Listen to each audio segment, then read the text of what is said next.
Okay, so let me start off with introductions. Today we're going to start out with Jeremy Carnes, who is a postdoctoral scholar in the Department of Writing and Rhetoric at the University of Central Florida. He's working on his first book project, which examines comics by Indigenous creators and the rhetorical affordances of comics as a visual medium for considering land-based practices. He is also the reviews editor for Studies in American Indian Literatures. After that, we'll have Marina Garone Gravier, who is a researcher at the Bibliographic Institute at the National University of Mexico, a member of the National System of Researchers of Mexico, and a concurrent researcher at the Aesthetic Research Institute and American Art of the University of Buenos Aires, Argentina. Garone is founder and coordinator of the Interdisciplinary Seminar on Bibliography at UNAM and the Latin American Network of Graphic Culture. Her research topics include book history, printing and visual culture in Latin America, and design and gender relations. Her awards include the Gonzalo Aguirre Beltrán Medal for her PhD dissertation, Historia de la Typografía Colonial para Lenguas Indígenas, given by Veracruzana University and CIE-SAS in 2010, and Garcia Cubas Prize for her book La Tipografía en México, Ensayos Históricos, given by the National Institute of History and Anthropology in 2013, and also in 2020, the Garcia Cubas Prize for her book Libros y Imprenta in México en el siglo XVI. And I'm sorry, my Spanish doesn't extend that far to do the century, the Roman numerals. Garone has published more than 10 books, including Historia de la Imprenta y la Typografía Colonial Puebla de los Ángeles, 1642 to 1821, and El Arte de Imprenta de Alejandro Valdez, 1819. Next up, we'll have Jared Hickman, who is an associate professor of English at Johns Hopkins University. He's the author of Black Prometheus, Race and Radicalism in the Age of Atlantic Slavery, Oxford University Press, 2016, and the co-editor of 2 volumes, Abolitionist Places, Routledge, 2013, and Americanist Approaches to the Book of Mormon, Oxford University Press, 2019. His current research is on the comparative literature of what historian James Belich has called the Anglo-prone settler revolution in 19th century, which is reflected in recently published and forthcoming work on the palimpsest of Anglo-settler colonialism in the historical romances of James McHenry, billed as the first Irish-American novelist, the engagement of early Black Atlantic literature with the intertwined histories of Atlantic slavery and settler colonialism, and the foreclosure of comparative settler colonial studies, early in American studies emergence as a field. He is currently working on 2 related book projects that reconsider the problem of the persistence of the romance as an opportunity for a trans-historical investigation of settler colonialism, from Anglo-Saxons and Normans in Britain and Ireland in the 12th century to their descendants in North America and the Pacific in the 19th. Allison Siehnel, is that how you pronounce your last name? Apologize, I should have checked beforehand. Hopefully I got that right, is a clinical assistant professor in the Department of English at the University at Buffalo SUNY. Her research and teaching focuses on multi-ethnic, especially Indigenous American prose and poetry from early settler contact through the present. And she traces relationships among representations of unbuilt, native and non-native built environments in what is now the United States. Her most recent publication on antebellum public parks and nature poetry appeared in Modernism in the Green, Public Greens in Modern Literature and Culture. She is working on a book about Northeastern Indigenous American writing in early American print culture. And I also forgot to mention, Marina is going to be giving her presentation in her first language, which is Spanish, but she has provided a Spanish or English language translation that I will be putting in the chat now, and also at the time when she is presenting.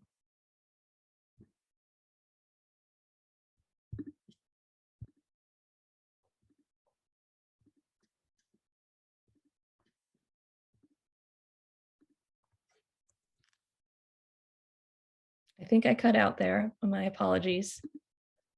I will let Jeremy take it away.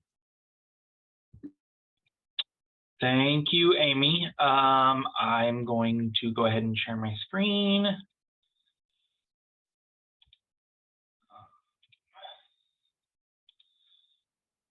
Okay, is that okay, Amy? Can everyone see that okay? Yep, looks good. Okay, wonderful. When Richard Henry Pratt encouraged drawing among the prisoners of war held at Fort Marion, there's little doubt as to his understanding of the creation of these images. Upon ordering colored pencils, ledger books, and sketchbooks at Fort Marion, Pratt instructed the artists to, quote, make pictures in serial order.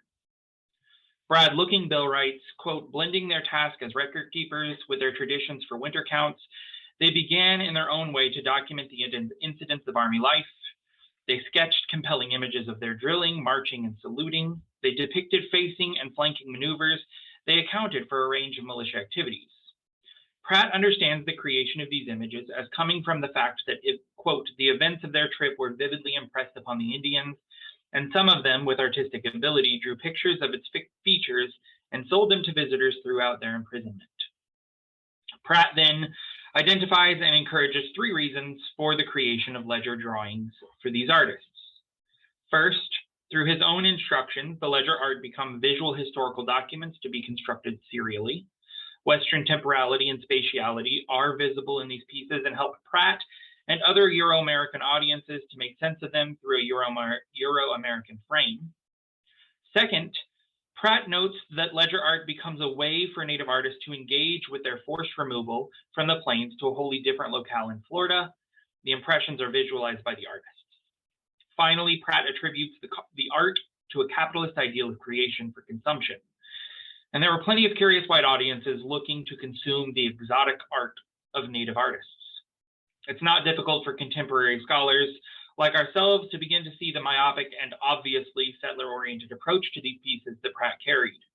That is, it is unsurprising that Pratt does not consider the work these pieces do to resist settler colonial tactics of assimilation. In his pivotal work, Removable Type, Philip Round takes a much more nuanced approach, considering the work of survivance at the heart of many of these creations. He argues that, quote, many Native American printed illustrations from the 19th century represent bicultural representational practices emerging out of a desire to preserve oral and pictogrammatic traditions and extend them into the new world of print culture in the United States. Examining the work of Kiowa artist Silverhorn, Round notes that as different opportunities for the spread of his art were presented to him, Silverhorn continually changed tactics to, in some ways at least, meet the expectations of a paying and, hopefully, national audience. As Round notes, quote, if Silverhorn's watercolor illustrations of the same-day stories provided a countertext, however, they did so within a broader context of publication that stretched from a small manuscript reading circle to a potential national print audience. Understandably, given his book's concerns, Round's argument hinges on the move of illustration toward print.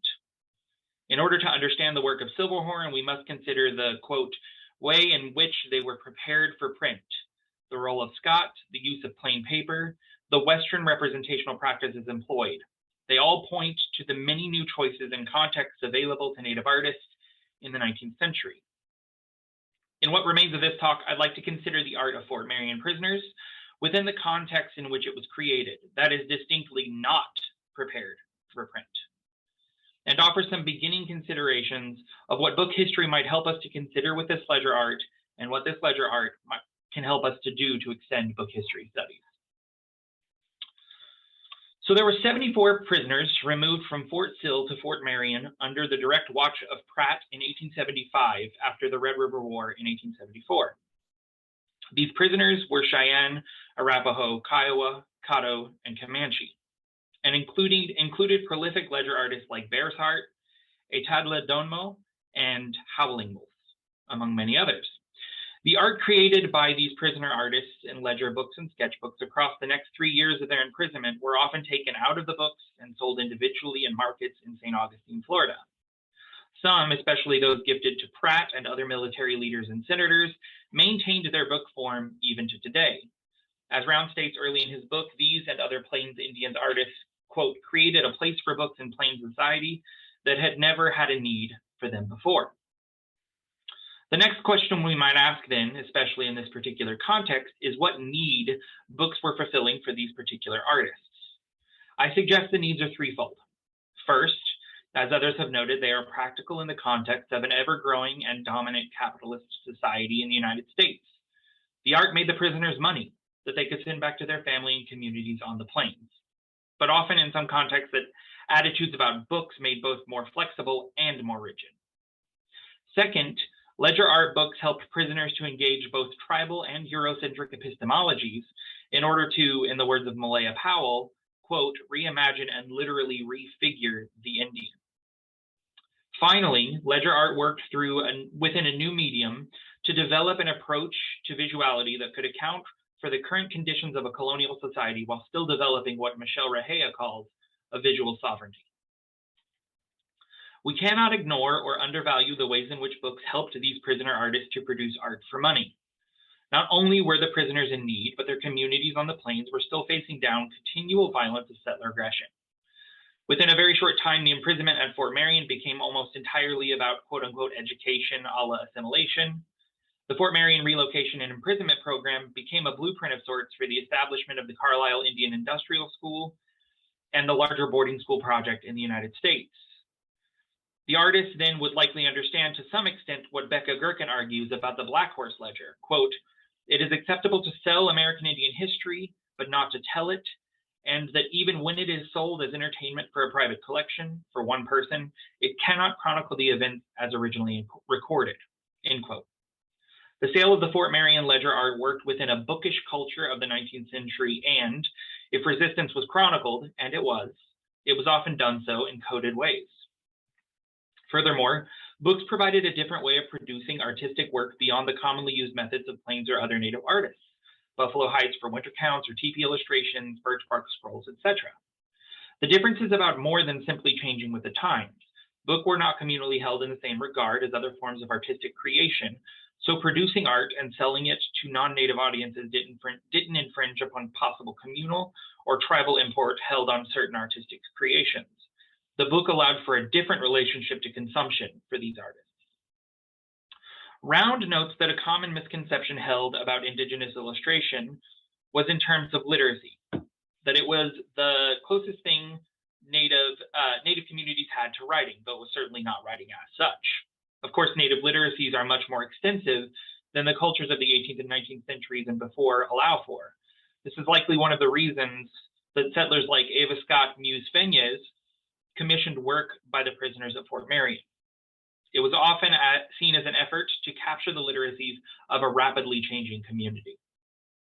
However, artists like Bear's Heart and Etadle worked within the confines of the ledger book and sketchbook to both show their understanding of these literacies, both visual literacies of spatiality and temporality, as well as the literacies of seriality, all while providing a distinctly Cheyenne or Kiowa consideration of their experiences. As Looking Bill argues, quote, they adapted their traditional artistry to virtually any paper product. For instance, in Etadle's sketchbook, which has been reconstructed in recent years from the deconstructed pages in the holdings of the Beinecke Library and the Dickinson College Library, Etadle shows early on a representation of a dance given by prisoners for the visitors to the fort, which is this one. Pratt's linguistic explanation, added later, of the image reads, quote, an Omaha dance given by the prisoners on the solicitation and to please their new friends in St. Augustine, as well as to amuse themselves. The very next image in the facing page of the sketchbook shows a gathering of Kiowas on the plains prior to incarceration. The caption reads, a Kiowa banquet in the good old days back home. Taken as standalone images, one might read these as, respectively, a willingness to perform for a wide audience in a way that might uphold their stereotypes about Indigenous communities, and a nostalgia for the good old days on the plains. These readings seem to be what Pratt sees in the images. However, Etadlea seems to have purposefully drawn these images next to one another, showing a nuanced literacy of book-based sequentiality in order to connect the community dance in St. Augustine with the Kiowa ceremony on the plains. The sequentiality allows these images to, quote, refigure the Indian and reimagine ways of continuing spiritual and communal practices in new contexts. Both pieces are particularly interested in the colors of Indigenous regalia, and notably not at all interested in the colors of the audience's clothing in the first image, which is this one, which highlight the connection to communal understanding of ceremony that the white audience cannot understand. Thus, given the sequentiality of the book object, Etadlea's art connects the Indigenous actors to their original communities and lands. Among these refigurings, though, we must also note that refiguring was not perpetrated by settlers like Pratt, was also perpetrated by settlers like Pratt and his son Mason. The captions were not Etadlea's doing, and the book was taken apart and later restitched by Mason. Mason included photographs of Etadlea and his fellow prisoners, as well as this image by Charles M. Russell titled The Buffalo Hunt. Mason compares the image to Etadlea's art of similar content. While Mason used, and this is the art of Etadlea that he puts it next to. Mason compares the image of Etadlea's, while Mason used the book to make the argument that Etadlea had assimilated into Western culture as evidenced by the similarities of these images, simply by examining the clothing alone, we can begin to see the ways Russell's image is playing into a specific stereotypical understanding of indigeneity. As such, then, even in a reconstituted form, the images provided by Etadlea work to deconstruct a simplistic understanding of Indigenous communities and their literacies with both new and old media forms. Russell's image can be read through difference as easily as through similarities. Thus, the stable meanings that Mason tries to give the images hardly remain stable. What these previous examples and others like it show is that we must account for the book object that is not expected to be reprinted in book histories, because in this object and in all the images within lies a specific form of resistance, even as the artists are learning and bending the expectations of settlers in particular ways. What I am arguing for here is an approach like the one Michelle Rahea offers for Indigenous film. Quote, I suggest a reading practice for thinking about a space between resistance and compliance, wherein Indigenous filmmakers and actors revisit, contribute to, borrow from, critique, and reconfigure ethnographic film conventions, while at the same time operating within and stretching the boundaries created by these conventions. End quote. Working within the new medium of the book object, whether printed or not, gave Indigenous artists the space to negotiate between resistance and compliance in a form of visual sovereignty both reliant on the book and stretching beyond the book, drawing from the past visual literacies of Native communities in other forms. This marks a sort of visual sovereignty extended by the book object, a sovereignty by the book, if you will, if not always in the ways we might expect. Thank you. Thank you, Jeremy. It's great. And Marina is up next, and as a reminder, she'll be presenting in Spanish, but there is an English translation available in the chat. Marina? Sí. Ya. Bueno, muchas gracias a los organizadores y voy a dar lectura a mi texto. Los libros, especialmente los impresos, por el número mayor de ejemplares, fueron uno de los instrumentos principales y medios con los que contaron frailes y conquistadores para penetrar en el mosaico del Nuevo Mundo. De ese modo, el binomio que se estableció entre libros y lenguas nativas fue el detonante para la llegada del arte tipográfico. En esta ponencia me propongo reflexionar sobre el impacto que la conquista de América y el encuentro de formas de registro distintas del pasado han tenido para pensar las historias del libro en lenguas originarias. Tras la mención de lo que vieron o dejaron de ver los cronistas en torno a los códices prehispánicos, haré un panorama general, pero no exhaustivo, de la producción editorial en lenguas indígenas, para describir algunos aspectos visuales de los géneros editoriales producidos y los obstáculos tipográficos y materiales que se sortearon. Hacer una reflexión sobre el cruce de temas que han permitido el abordaje de estos bienes culturales. Cito: Enviáronse algunos libros cuyas letras eran jeroglíficas, de las cuales al principio usaron los egipcios. Eran figuras de hombres, animales, árboles, hierbas, las cuales, pintadas, declaraban como nosotros por nuestras lenguas los conceptos que escribían, aunque confusamente. Eran estos libros no como los nuestros, sino como rollos de papel engrudado, que desdoblados daban a entender lo que contenían. Era este papel hecho de cierta hoja de árbol, parece de estraza, aunque más liso y blanco. Fin de cita.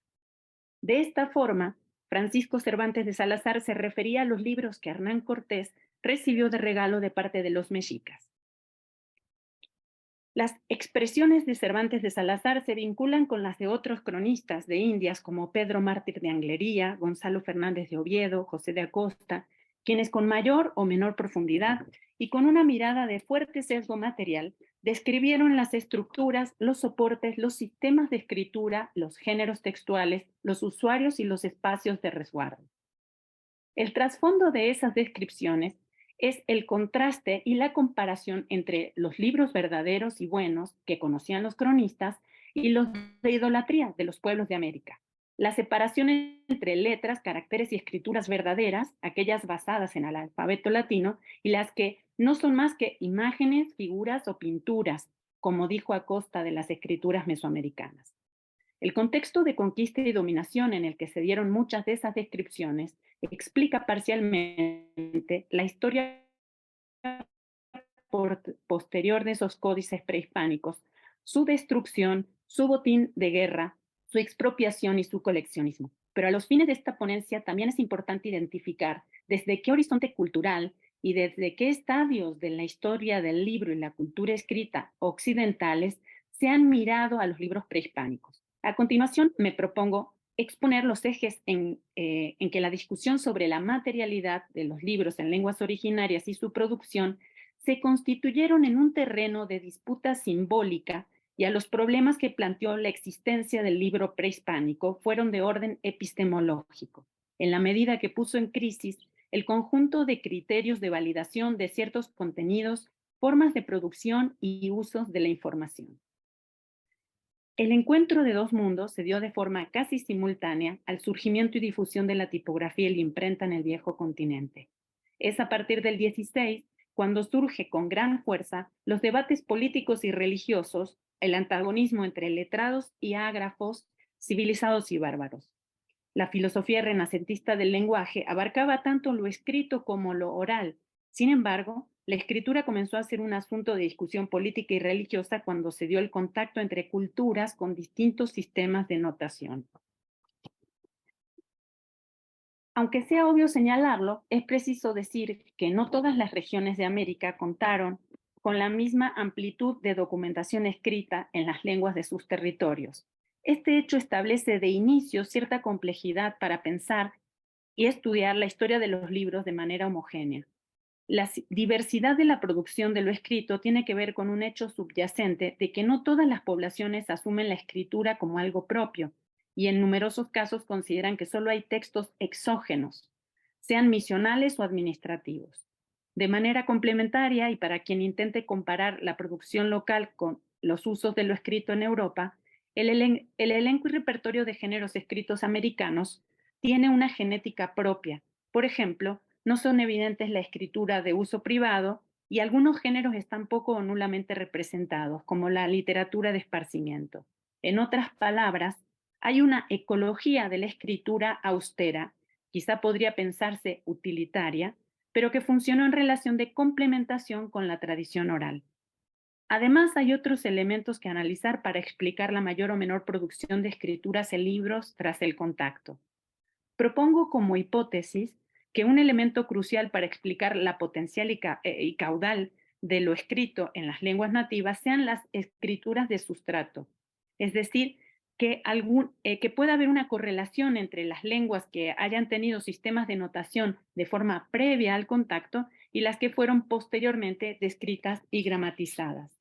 La segunda hipótesis que sugiero es que, aún en el caso de la existencia de registros escritos previos, las lenguas que fueron identificadas por los conquistadores como francas fueron las que concentraron la mayor atención filológica y, en consecuencia, fueron las que contaron con un mayor número de producción escrita. Las opiniones y descripciones de los primeros cronistas contaron con otros episodios de concreción de una nueva cultura en torno a las letras y los registros.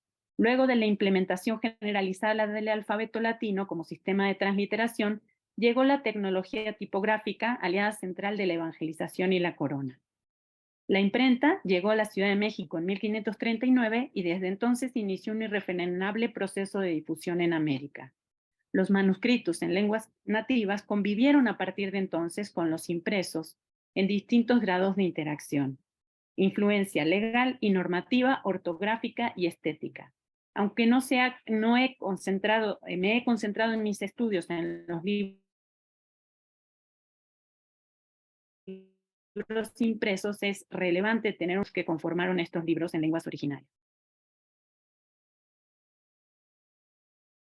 Para realizar un escueto mapeo de esta producción, tomaré como ejemplo la Bibliografía Española de Lenguas Indígenas de 1892.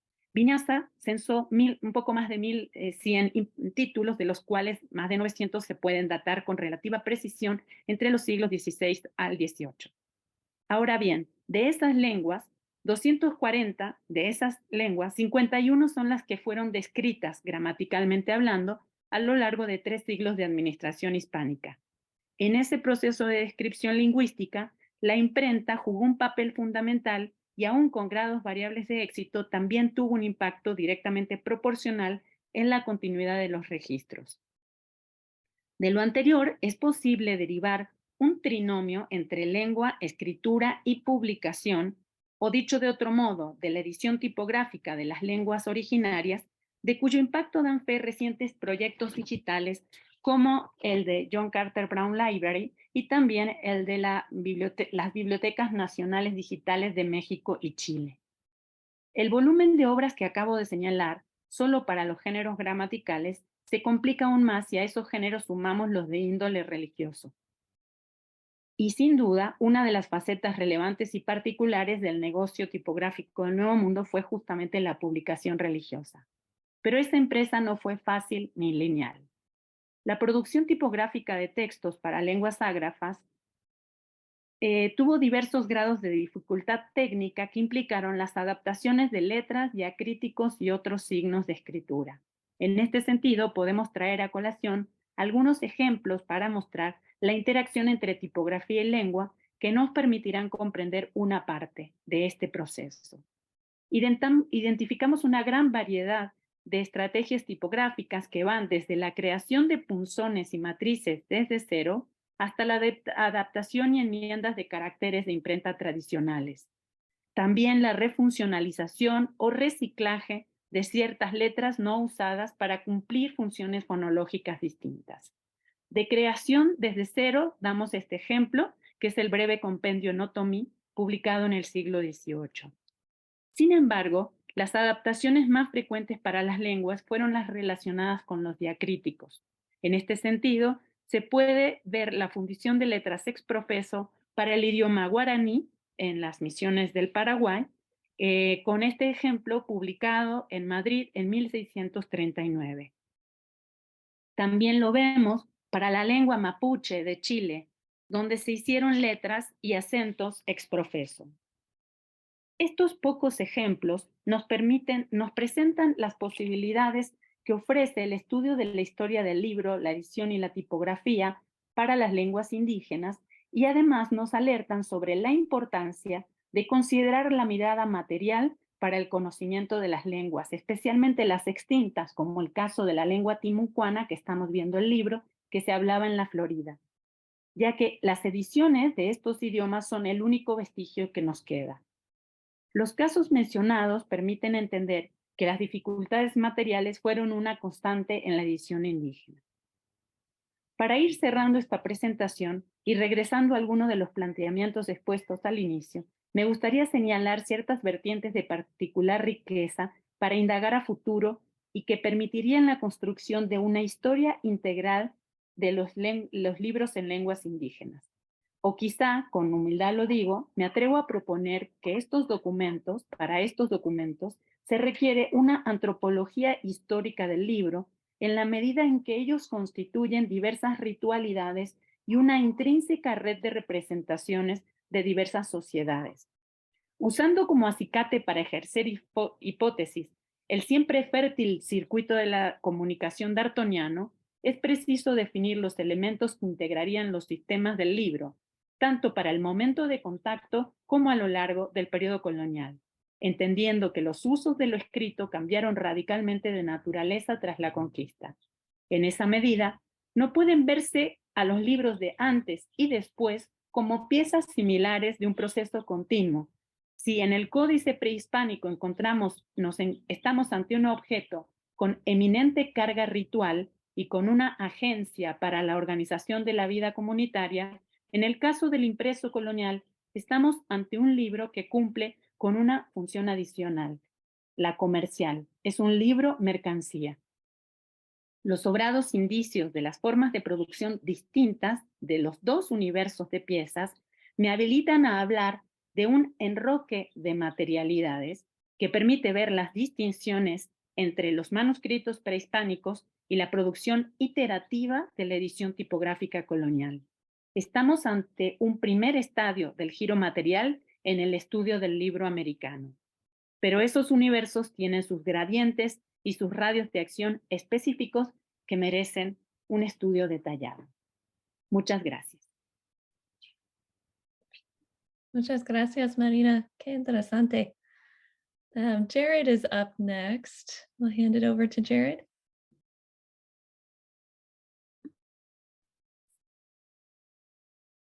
All right, folks, hear me okay? Yep, sound good. Awesome.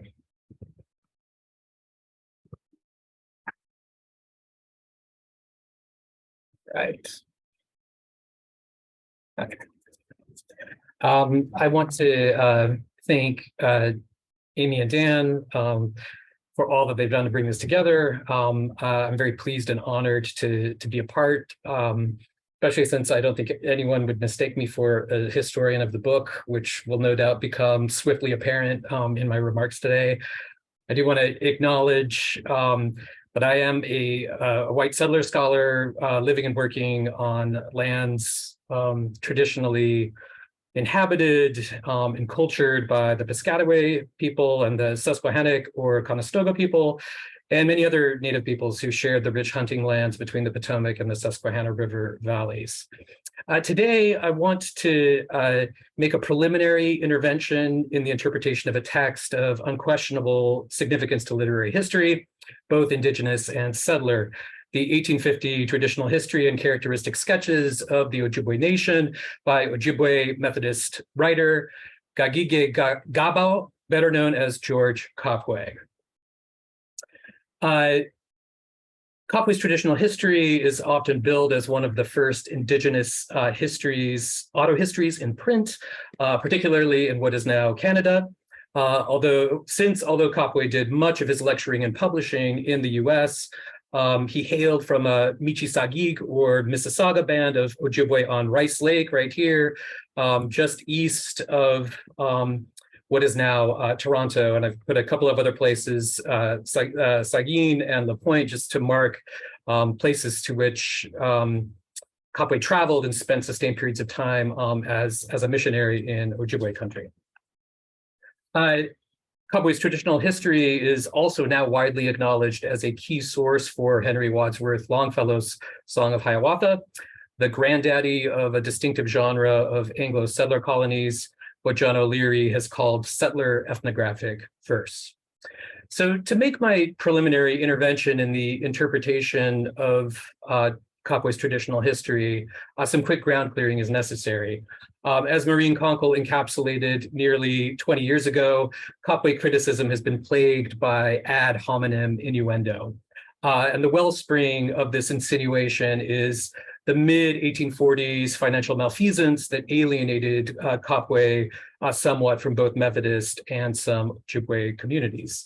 And this financial malfeasance has become sort of both the prefiguration and the precondition of what is often described as Copway's craven pursuit of literary celebrity among settler audiences by publishing in short order between 1847 and 1851 an autobiography whose massive popularity led to multiple editions, the auto history about which I'll be talking today, and a European travelogue attesting to Copway's meteoric rise to transatlantic prominence. And this, so even though Maureen Conkle in 2004 was sort of drawing attention to this as a problem, as she puts it, the tendency of critics sort of gang up on Copway on these points, they've continued in all sorts of ways, right? Despite the fact that, despite Donald Smith's sort of important 2013 amendments to the mini biography of Copway that he published in the 1997 University of Nebraska edition of Copway's autobiography, right? So there, for instance, right, Smith points out that the financial malfeasance, right, for which Copway was responsible, according to the documentary record, had to do typically not with his sort of like selfishly taking money for himself, but out of sort of a generosity toward others, right? That he, as someone in the India department, as the Methodist superintendent put it, that as soon as food became scarce in the fall, Copway divided with every hungry Indian that came, right? Smith also points out that, Copway plunged further into debt in this period because he was trying to help a young Saugeen Ojibway man sort of like get an education. And he also contextualizes this financial malfeasance that has been the source of such misunderstanding about Copway, I think, pointing out, that yes, these were serious misdeeds, right? Copway was not a good bookkeeper, to be sure, but he ended up in prison, right? Whereas the Superintendent General of Indian Affairs at the same time, Samuel Drevers, who was misappropriating funds on a much larger scale, of course, escaped scot-free. So the lingering impress of the negative characterization of Copway as sort of individualist, opportunist, panderer, has mattered a lot for thinking about the form of Copway's traditional history. As Shelley Hulan has pointed out in her afterword to the 2014 Wilfrid Laurier University Press edition of Traditional History, even appreciators of Copway's text have tended to read it opportunistically cobbled or pulled together amid the rush of Copway's 15 seconds of fame from lectures and already published material, and thus have sort of read it as a text sort of devoid of any meaningful organizing principle, right? So here are just a few examples of this from Joshua Bellin, from Conkle herself, and from Smith himself, right, in which this language of cobbling together or pulling together a text full of padding, right, a text whose pattern is inscrutable, right, has been a dominant theme in the criticism. Now, the question of form or lack thereof in Copway's traditional history provokes an important methodological self-reflection, voiced in part by Hulan in the first quote on this slide. What are we looking for, right, when we're looking for form in Copway's traditional history? What might we be missing because of what counts for us as form? And that includes the codex form, right? A form that the traditional history both obviously assumes, right, but nonetheless interrogates through its demonstration of the successful transmission of story and knowledge through oral means, and its excursus on Anishinaabe picture writing, as he calls it, on media such as birch bark scrolls. So some specific macroformal conundrums, right, of this text, right, to sort of think about en route, I hope, to presenting one sort of possible account of the book's form. So first, there is the problem of quotation, right? As Donald Smith, who's done the counting, right, has noted, right, that nearly a third of Copway's traditional history is verbatim quotation, right, of published sources, many of them settler sources. What are we supposed to do with this scale of quotation, right? How do we make sense of it? Is this, this is taken as one of the premier signs, right, of the alleged sort of like haste and opportunism, right, with which Copway sort of puts the text together. Thinking a bit further, right, about the certain sort of like generic distinctions or the lack of generic distinctions in Copway's text. On the left-hand column there, you have Copway's table of contents, right? And you will know these eight sort of inner chapters at the heart of the book, right, that I've boxed off, right,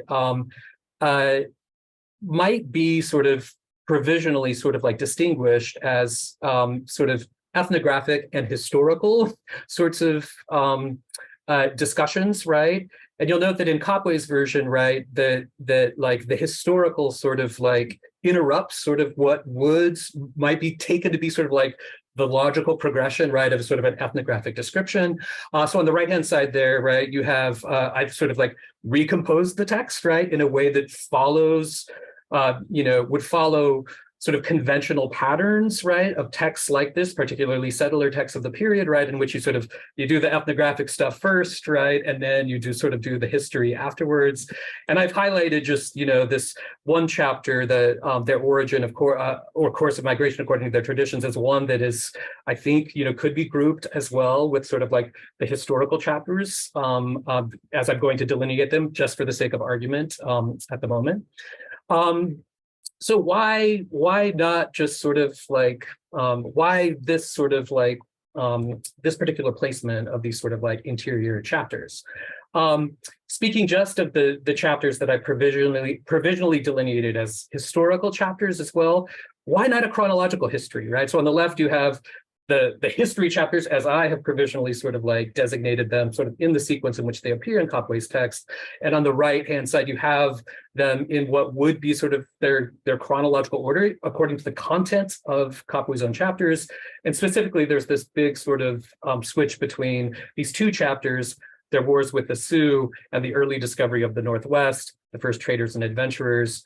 According to the content of those chapters, right, the chapter on the early discovery of the Northwest would chronologically go first, right, because it leads directly into his discussion of like the wars between, as he calls them, the Iroquois and the Huron. And then there are, other sorts of questions about sort of the economy of the chapters and their chapters and sort of the positioning of chapters, right? So for one, right, like why is the account of sort of Ojibway war with the Iroquois divided into two chapters, right? It's like none of the other war chapters are divided in this way, right? It's sort of like there's a parenthetical continued, right, in this case. What of the fact that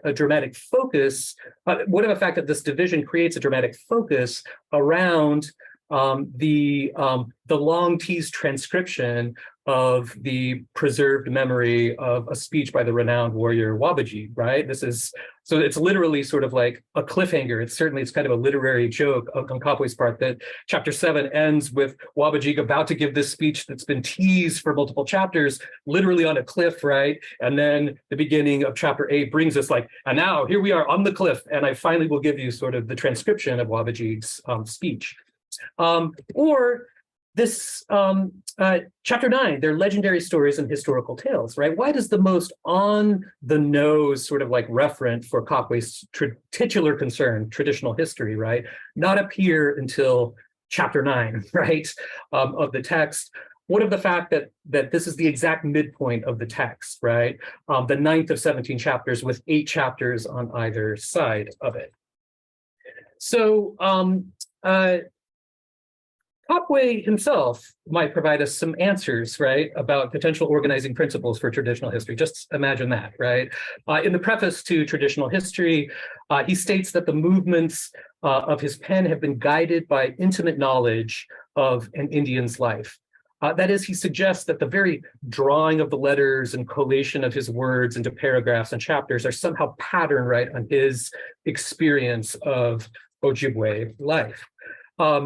Beginning with his 1847 autobiography, Copway, in all his texts, centralizes hunting, right, as sort of like defining his experience, right, growing up Ojibway, right? Hunting functions in all of his texts as a kind of synecdoche, right, for traditional Ojibway lifeways, right? So there's a passage from the 1847 autobiography, right, and he talks of his deep investment as a young man, and right, and becoming as good a hunter, that all his efforts are sort of focused on this. And hence, it's perhaps not surprising, right, that hunting becomes an analogical figure for his writing, right? I love to hunt the bear, the beaver, and the deer, but now the occupation has no charms for me. I will now take the goose quill for my bow and its point for my arrow, right? So here's my question then, right? Like, how seriously might we take this analogy that Copway himself offers us, right? I want to suggest that two mechanically similar implements of Ojibwe hunting culture might be considered as illuminating the form of the traditional history, the bow and tump line, right? Both captured in this 18th century painting of some native people in Georgia, probably Muskogee, right, going hunting. The bow you see obviously here, right, and this is the tump line, right? This sort of strap that's used to carry heavy loads on one's back, worn around the, along the forehead, right, or across the chest, or both in some cases. And these implements, right, are mechanically similar because they both work through the symmetrical distribution of tension, right? This is how both of them work. Here are just a couple of instances from Copway's work, right, of him describing hunting deer with a bow, right? And his sort of his investment, right, in vindicating sort of native claims to be able to kill deer with bows to skeptical settlers, right? And then also the most concrete detail he gives us in the autobiography of his experience hunting is this detail about the manner of getting a deer upon one's shoulders to carry it home, right? That is using something like a tump line, right, in order to be able to lug a deer back home. So what if we ran, right, with Copway's own analogy, right, and thought of the traditional history as structured like a bow or a tump line, right, as a symmetrical distribution of tension? And apologies for the janky parabola that I have created here, right? Like it took me an embarrassingly long time to be able to to do this, right? So just to map this out for you by way of a conclusion, right? If we think of chapter 9, right, their legendary stories and historical tales, right, as a synecdochal midpoint, right, a sort of load-bearing microcosm of the book as a whole, right, then we get two balanced pairs of 8 chapters on either side, right? That we can see sort of tied together in really interesting ways. Let me conclude then just by suggesting like some of the, I think, the striking connections, right, that are created by this alleged form for the text, right? So chapter 1 and chapter 10, right, of the country of the Ojibways, and then their language and their writings, right? Chapter 1 uses primarily settler toponyms, right, and sort of surveying Ojibwe country. Chapter 10 asserts the superior expressiveness of Ojibwe to English, right? Chapter 1 speaks of the Ojibwe country, right, as nature has built a home for nature's children, and as though sort of like completing the argument 9 chapters later, right, the claim is made of the Ojibwe language, right, that it's derived from the peculiarities of the country, right, it partakes of its nature.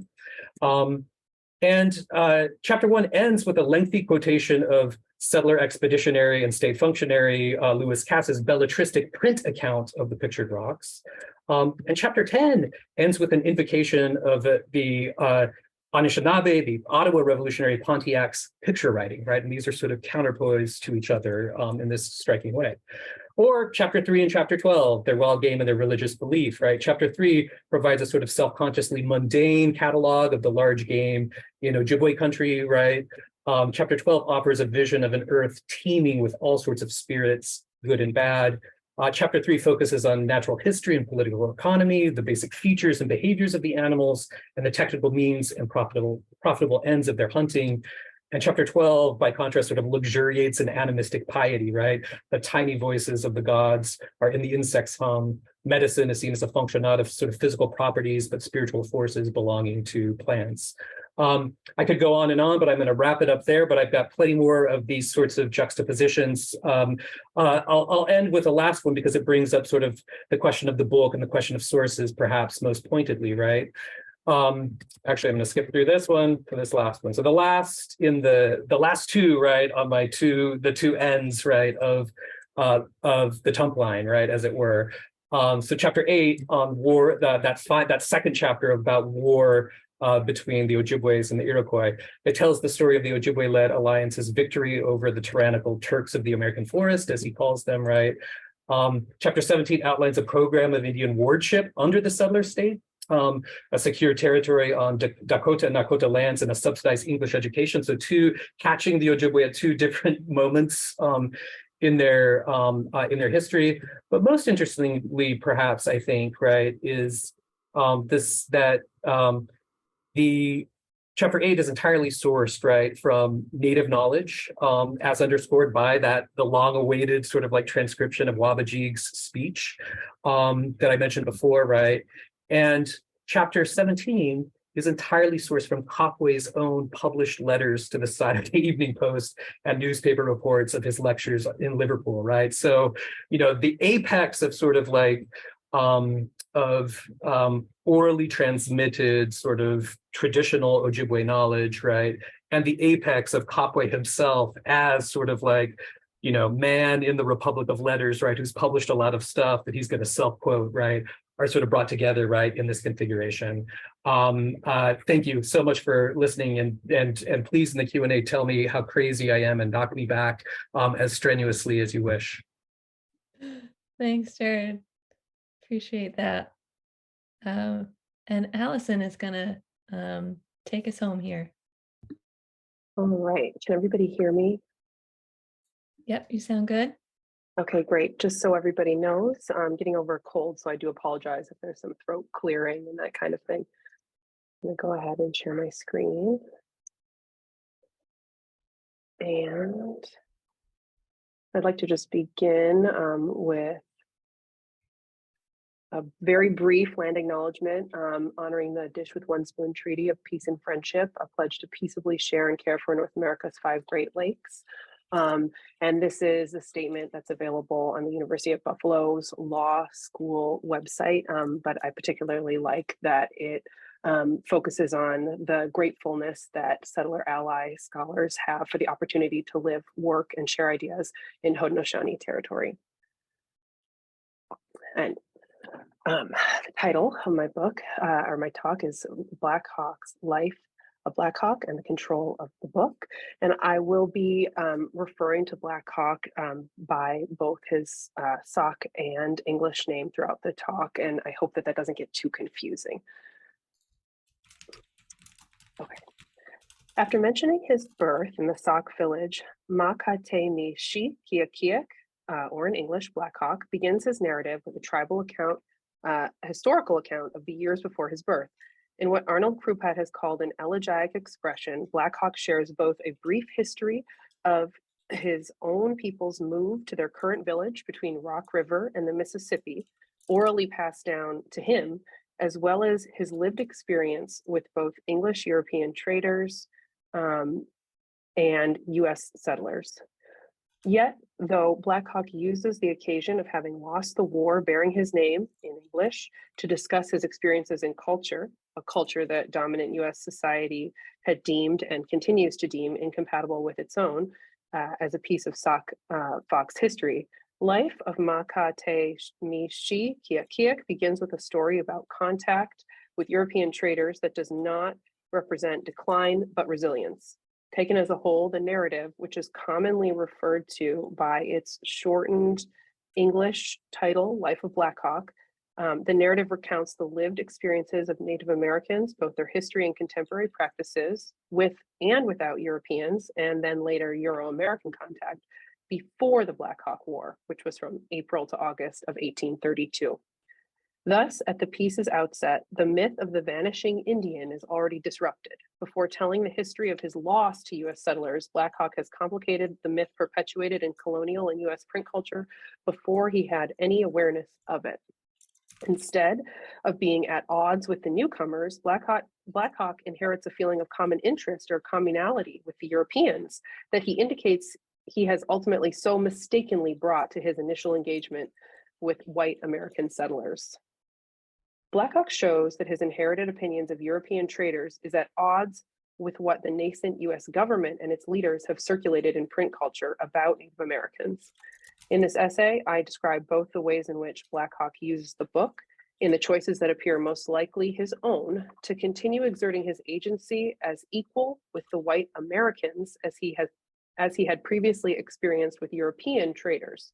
In this way, I extend work of scholars who see Black Hawk's control emergent in what the story is that he shares by looking more closely at the visual elements of the first two editions from 1833, which you see here, and the 1834 version of the text, which you see the title page here.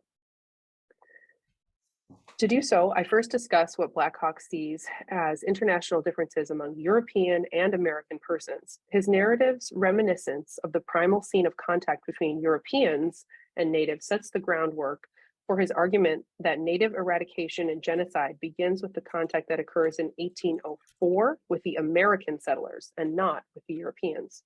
Termed Americans or whites in the narrative, US settlers at best appear not to know about and at worst do not recognize the long-standing agreements held among various indigenous people and European actors. Black Hawk shows that the Sauk Fox and European traders held in mutual respect a wider indigenous land ethic practiced and a shared land use that maintained Sauk Fox and other native sovereignty over land. And he uses his book to take American book culture to task for perpetuating a myth of native hostility to non-natives, as well as the wider myth of native decline. As J. Gerald Kennedy emphasizes in his introduction to a contemporary reader's edition of the work, quote, even the young American nation's most hallowed civic document, the Declaration of Independence, explicitly reviled the, quote, merciless Indian savages. And that, quote, half a century prior to Black Hawk's narrative, white American poets were composing elegies to the supposedly vanishing Native American, end quote. The Declaration and the poets together promote fictitious manipulations of indigenous identity and offer projections of Native demise that serves the interests of white settler US colonialism, that which Black Hawk's book uncompromisingly retorts. In comparison with the primal scene of European contact, Black Hawk's description of the primal scene of American contact lays out the nature of the hostilities he and his people experience. Ultimately, he notes circumstances that indicate how the white settlers did not only project Indian demise and hostility, but created so-called treaties too ludicrous to be believed and that were so obviously enacted to hasten the myth of native decline, as well as designed to eliminate native sovereignty and land practices. Almost immediately, in the narrative, after sharing his people's history, Black Hawk retails the now famous passage that is a primal scene of contact with the Americans and forms the crux of all the conflicts that follows. He says, quote, the American chief told them that he wanted some land, which was agreed upon in order to release a native friend. However, quote, their friend was let out of prison, who ran a short distance and was shot dead. This story, Black Hawk learns later, is the basis for what the Americans call the Treaty of 1804, where they claim all of his people's lands, and he notes, is itself, quote, the origin of all our difficulties. Black Hawk later learns that Americans have egregiously manipulated and misrepresented this moment of returning a prisoner, a single prisoner who was actually not returned but killed, as the moment of the so-called treaty making. The moment where Americans claim his people gave away all of the lands that they used to be redefined by the US government. In his recollection, Black Hawk is baffled and scornful that the Americans could think his people would be so daft. I will leave it to the people of the United States to say whether our nation was properly represented in this treaty. And here he means by the 4 individuals who were there to free another native from the Americans. Implied here is something that he will say more explicit later in the narrative, that the Americans are cruel and disingenuous liars. Blackhawk indicates that the fiction circulated about Native life among US settlers and the US national development is his impetus for participating in the creation of the life of Maka Te Mi Shi Kia Kiak, or Blackhawk.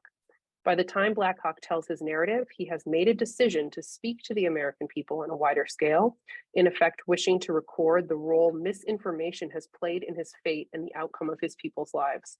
In a cultural field that is clearly so biased against him, he clearly wrests control of the book in many dimensions, both in the presentation of the framing and the content, full well knowing bitterly how the book and writing itself means to exert control within a field intended to dismantle the livelihoods and land ethic that natives had had and practiced both prior to and during European, not American, European contact since time immemorial. In fact, we can see this struggle for control in the two original prefaces. While there are several framing paratexts, the two prefaces from both the translator, Anton Leclerc, and Maka Te Mi Shi Kiakiak himself offer insight into the intention for the book's development. Leclerc notes in the first brief preface the book's purpose through using Blackhawk's words, which he notes is to record the, quote, causes that had impelled him to act as he had done and the principles by which he was governed.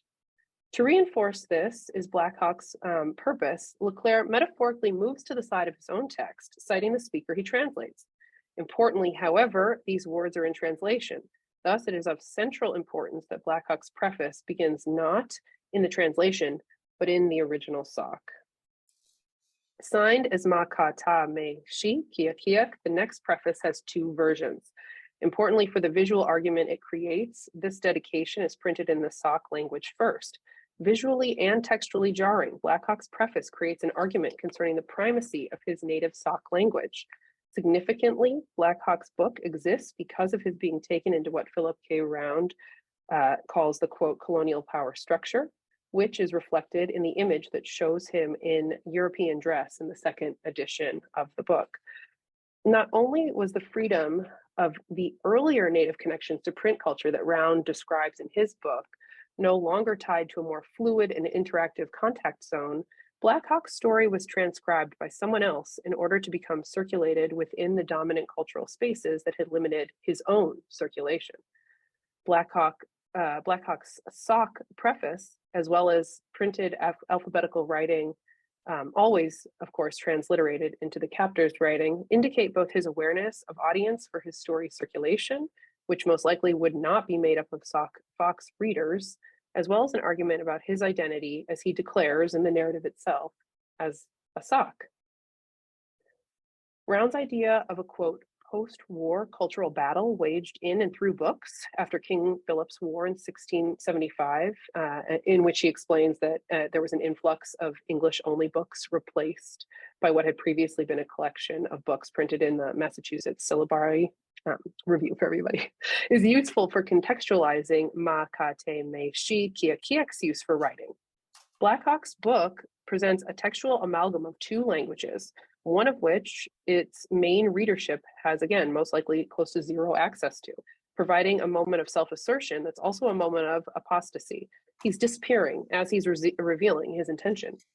Inserting speech by Blackhawk in Leclerc's prefaced introduction, and more importantly, Makata Me Shi Kiakiak sharing first in the SoC syllabary, the book as a material object provides an argument about the connection between language and cultural equality on the space of the page.